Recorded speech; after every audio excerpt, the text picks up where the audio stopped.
She left him for a man with a rented car. That is the truth. Not the soft version, not the version people tell to sound innocent. The real one. She walked out of a small apartment with a suitcase full of expensive dresses, a head full of bright city dreams, and a letter cold enough to break a good man's heart. And a year later, when the doctors told her she was dying, the man with the money disappeared first. But the man she abandoned? He came back.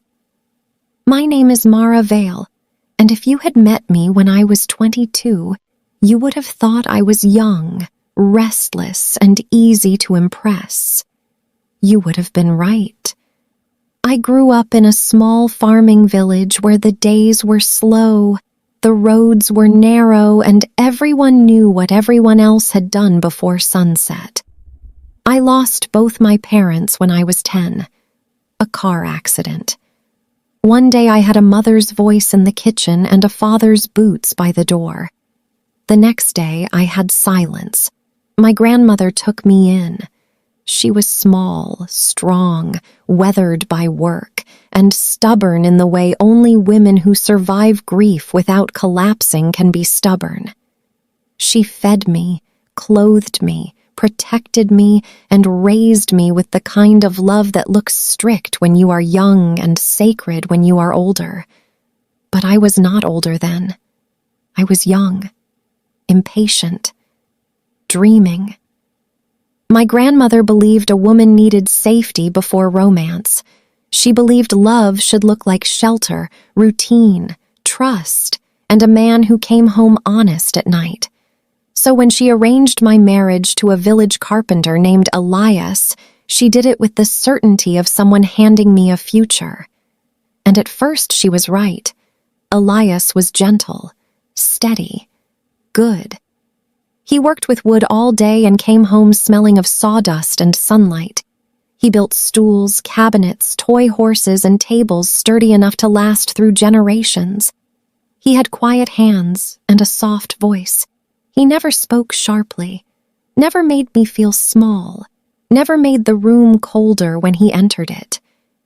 We married in a simple ceremony with flowers from neighbors' gardens, borrowed chairs, warm soup, and my grandmother crying as though joy and relief were the same thing. For 2 years our life was small and peaceful. Morning tea, swept floors, simple dinners, stars at night. His voice asking, "How was your day?" My hand in his. If life had ended there, it would have been a good life. But sometimes goodness is too quiet for a foolish heart. Then the city called. Elias came home one evening with news shining in his eyes. He had been offered work in a large furniture workshop in the city. Better pay, more opportunity, the chance to build savings. Maybe one day open his own place. Maybe one day return home not just as a carpenter, but as a man who had made something of himself. I remember how fast my heart beat. The city, bright windows, tall buildings, shiny stores, women in beautiful dresses, a life bigger than the one I knew. I said yes before fear had time to speak, and that was how we left the village. Now pause for a second and imagine this. What happens when a quiet heart walks into a loud world for the first time? Not a strong heart, not a wise one, a hungry one. That was me. The city did not greet me kindly. It swallowed me beautifully. Its streets were alive with movement. Taxi lights flashed in the rain. Storefront windows glowed like promises. Women passed wearing heels, perfume, and confidence. Men walked quickly with polished shoes and phones pressed to their ears. Every surface seemed to shine.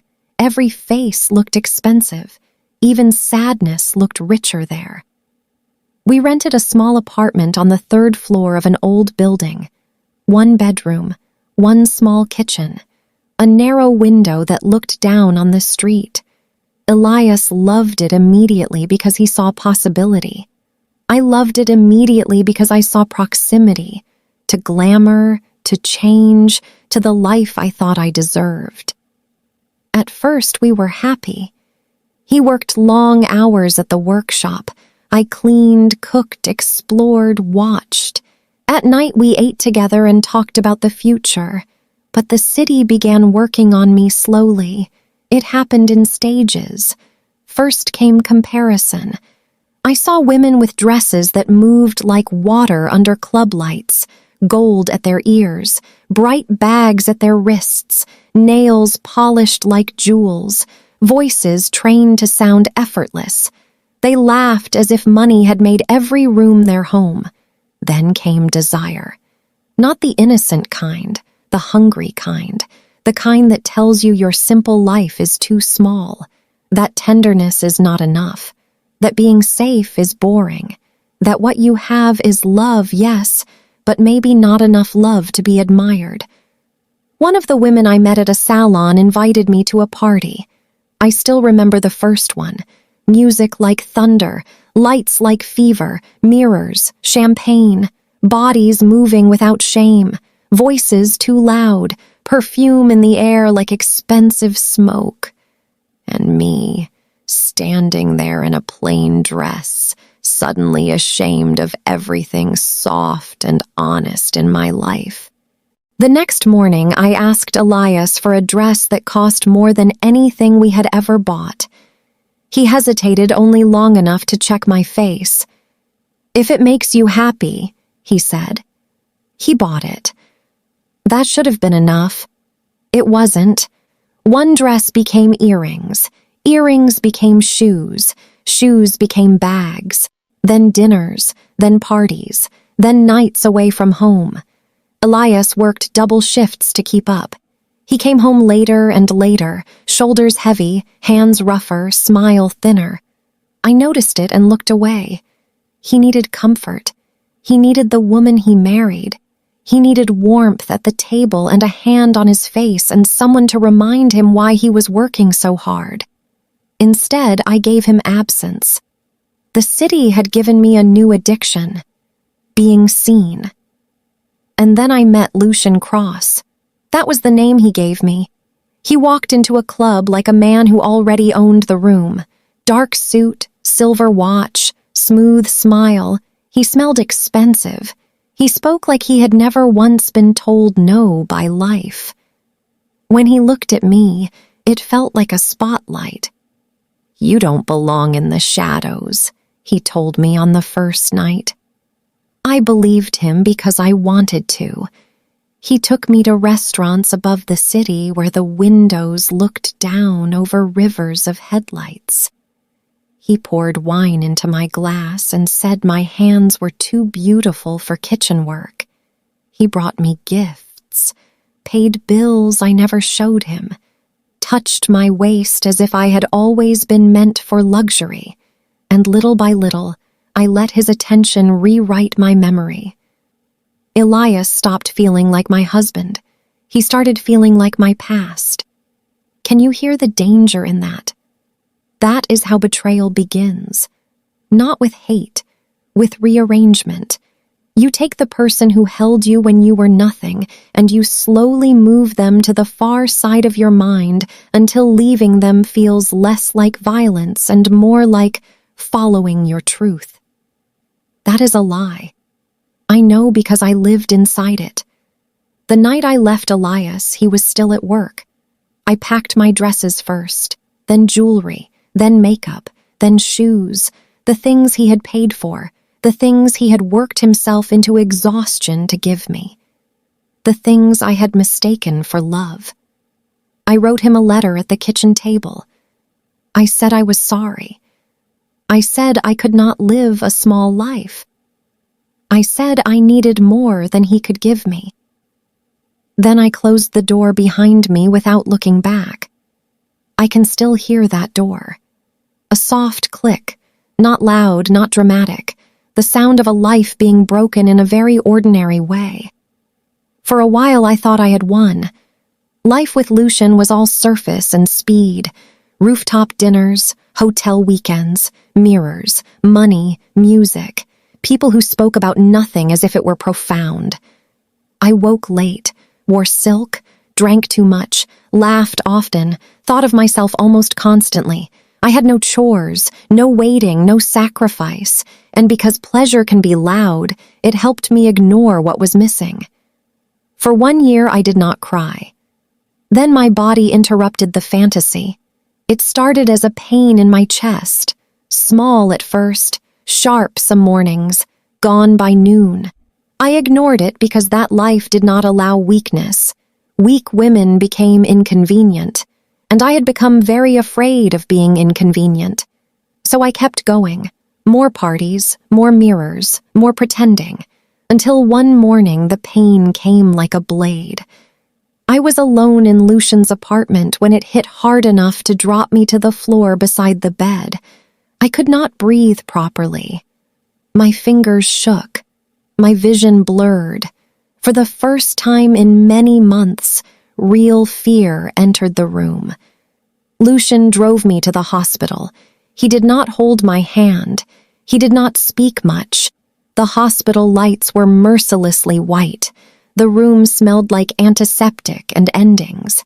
A doctor sat by my bed and told me the truth in the calm voice people use when they know your world is about to split open. Cancer. Advanced. Aggressive. Already spreading.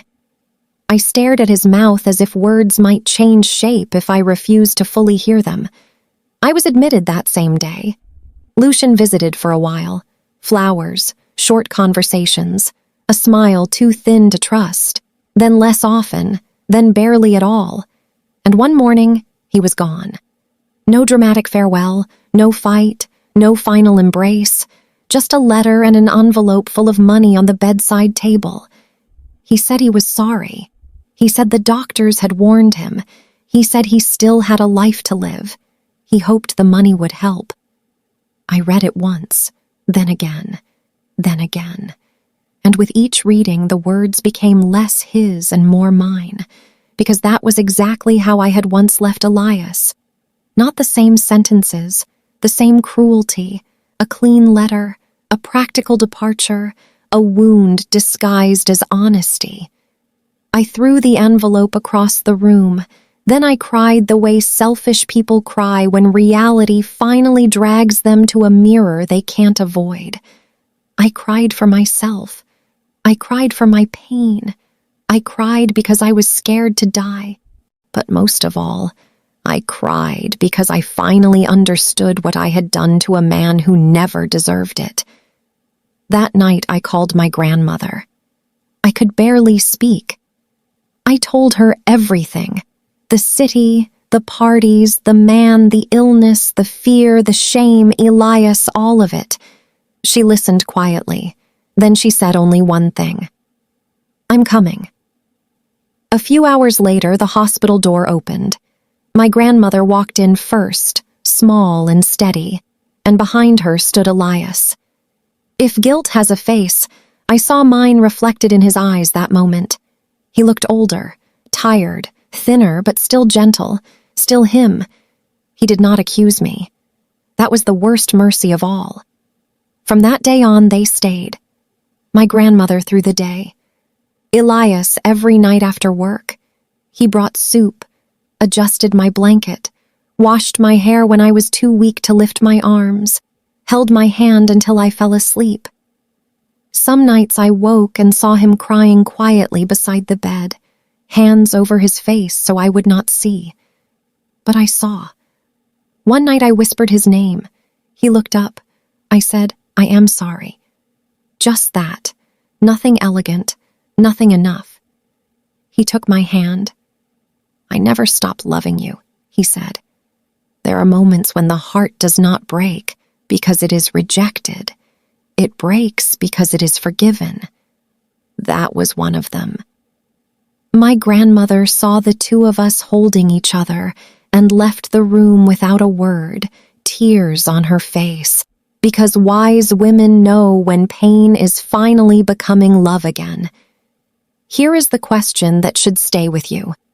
What kind of man returns to the woman who abandoned him? Not a weak one, a rare one. Elias sold the small apartment in the city to help cover my treatment. He told me a home could be rebuilt, a life could not. He worked, visited, waited, paid, prayed, endured. And slowly, against expectation, my body began to respond. Month after month, I did not die. Then one day, the doctor said the sentence I thought I had lost the right to hear. You can go home soon. Home. The word itself felt like mercy. When I left the hospital after almost a year, Elias did not take me back to the glittering world I had chased. He took me somewhere quiet, a small rented house outside the city, clean air, thin curtains, soft light, a kitchen that smelled of broth and safety. I sat on the bed in that little house and felt something I had not felt in years. Peace, not excitement, not attention, not the fever of wanting more. Peace.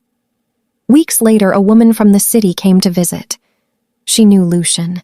She sat carefully in the chair beside my bed and told me what no longer had power to destroy me. Lucian had never been rich. The car was rented. The apartment was borrowed. The suits were part of the performance.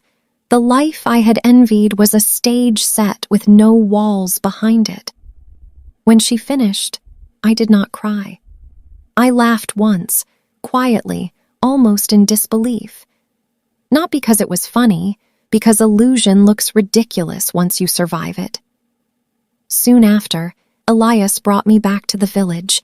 My grandmother waited outside her house like a woman waiting for rain after drought.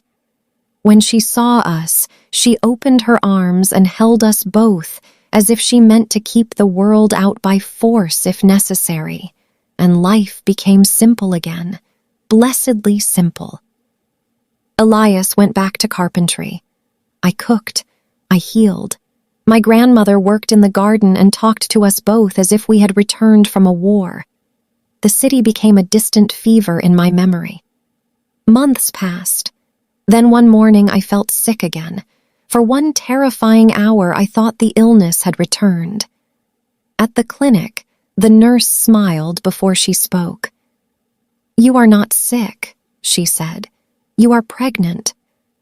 I walked home with tears in my eyes and both hands over my stomach. When I told Elias, his face changed in the most beautiful way I have ever seen. First surprise, then disbelief, then joy rising slowly through him like sunlight. He held my hands and laughed and cried at the same time. My grandmother cried too, of course. She cried over everything that mattered. The months that followed were gentle. My belly grew. Elias helped me walk. My grandmother talked to the baby before he was born, telling him stories about weather and soil and stubborn women and patient men. At sunset, we sat on the porch together and watched the sky soften over the fields. No music, no city lights, no gold necklaces, no mirrors, and yet I had never felt richer. When our son was born, Elias held him like a sacred answer to a question he had carried silently for years. My grandmother kissed his tiny forehead and called him a blessing. I held that child against my chest and knew, with a depth that hurt, that I had been given what many people never receive after betrayal: a second life. Now we live together in that same quiet village house. Elias still works with wood. My grandmother still watches us both like she knows exactly how fragile joy is. Our son runs through the yard with dirt on his shoes and sunlight in his hair. And me? I have learned the difference between being admired and being loved. Admiration is loud. Love is loyal. Admiration buys the dress. Love pays the hospital bill. Admiration touches your waist in a bright room. Love wipes your face when you are too weak to hold up your own head. Admiration leaves cash on the table. Love comes back when you least deserve it. That is the truth. So if you are chasing noise because quiet love feels too small, if you are standing too close to a glittering lie because devotion has become too ordinary for your eyes, if you are about to break something real for something that only shines from a distance, look again. Please. Some hands hold you for the night. Some hands stay when the night turns into the worst year of your life. I know the difference now.